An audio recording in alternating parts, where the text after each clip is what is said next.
Hi, everyone. In the world of computational chemistry, designing new molecules from scratch is a huge challenge. A really key part of that challenge is getting precise control over a molecule's three-dimensional shape.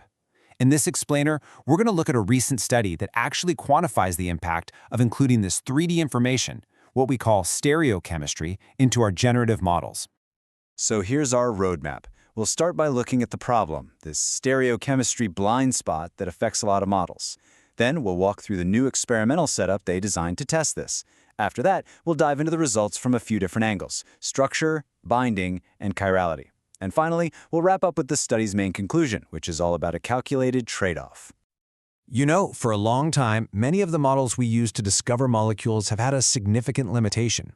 They tend to work with 2D graph representations, basically a flat map of which atoms are connected to which. They don't explicitly handle the 3D geometry. It's kind of like having a perfect blueprint for an engine, but no instructions on how the parts actually fit together in three-dimensional space. And that 3D geometry is exactly what stereochemistry is all about. It defines how atoms are arranged in space relative to each other.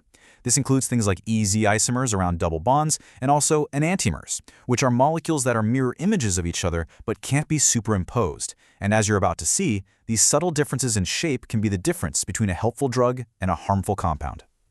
The case of methadone really drives this point home. When it's synthesized, you get a mix of two enantiomers. The R enantiomer, that's the one that works as an opioid for pain relief. But its mirror image, the S enantiomer, it binds to something completely different, the HERG potassium channel, and that interaction is linked to very severe cardiac side effects. This is a perfect example of how two molecules with the exact same atoms connected in the same way can have profoundly different effects, all because of their stereochemistry. So, to really measure the impact of this stereochemistry blind spot, the researchers built a new experimental framework. They came up with a set of benchmark tasks that were specifically designed to be sensitive to these stereochemical differences. This way, they could run a direct, controlled comparison between different types of models. At the heart of this study is a head-to-head comparison. On one side, you have the non-stereo-aware models. These generate a 2D molecular graph, and then stereochemistry is just assigned randomly afterward to see how well it scores. Critically, that 3D information never gets fed back into the model for it to learn from. On the other side, you have these stereo-aware models. These models encode stereochemistry right into their representations from the get-go, allowing them to actually learn from and directly optimize the 3D structure. The study used two different kinds of models to tackle this. First, reinforcement learning, where an agent basically learns to build better molecules through trial and error. And second, genetic algorithms, which use concepts from evolution, like mutation, to improve a whole population of molecules over time. Both of these approaches represented molecules using text-based strings, which can be modified with special tokens to explicitly define those 3D stereocenters. So how did they test these models? Well, they put them through three specific challenges. First was stereoisomer rediscovery. Could the model generate a target molecule with its exact specific 3D shape? Second was a classic drug design problem, protein-ligand docking. And the third, which is quite novel, was optimizing a molecule's circular dichroism spectrum. This is a direct measure of a molecule's chirality, which is its handedness. All right, let's get into the results. We'll start by looking at how the models performed on those first two benchmarks, rediscovery and protein docking. For the rediscovery task, where the goal was to generate one specific stereoisomer, like R-albuterol, the results were pretty clear-cut. The stereo-aware genetic algorithm models did much better than their non-stereo-aware counterparts. This tells us that when you have a very specific 3D target in mind, building that information directly into the model gives you a real advantage. Now, for the protein-ligand docking tasks, things get a bit more nuanced. What you're seeing here is a metric that shows how efficiently the model's optimized, with a higher number being better. For two of the targets, one SYH and one OIT, you can see the stereo-aware model achieved higher scores, which points to a measurable performance benefit. But that advantage didn't hold up for the third target, the 6Y2F protein. For this one, the performance difference wasn't statistically significant. And when we look at the structure, we see why.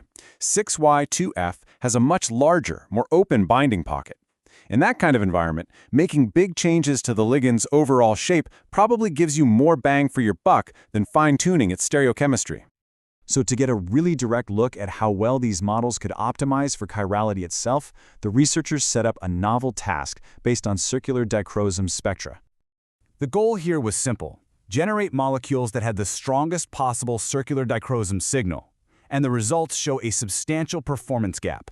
The stereo-aware model achieved a score of 2.884, much higher than the 2.007 from the non-stereo model. This is a significant finding.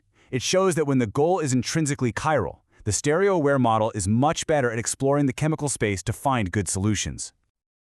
So when you put all of these results together, a key conclusion starts to emerge about when and why you'd want to use stereochemical information in these models. It's not an automatic win, it's actually a critical trade-off. This brings us to the fundamental question.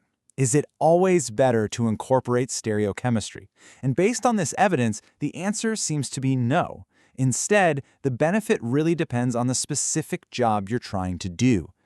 This research really shines a light on a fundamental trade-off. The benefit of being stereo-aware is that you get better performance on tasks that are sensitive to 3D structure. But the cost is that you massively expand the chemical space the model has to search through. Think of it like going from exploring a flat 2D map to a complex multi-level 3D one. It gives you access to new places, but it also dramatically increases the number of paths you could take, which can actually slow you down if your target isn't on a specific stereochemical level. Therefore, the main implication here is that the kind of model you choose should really be guided by the problem you're trying to solve. You have to carefully consider if your target is sensitive enough to stereoisomers to justify the added complexity of a stereo-aware model's search space.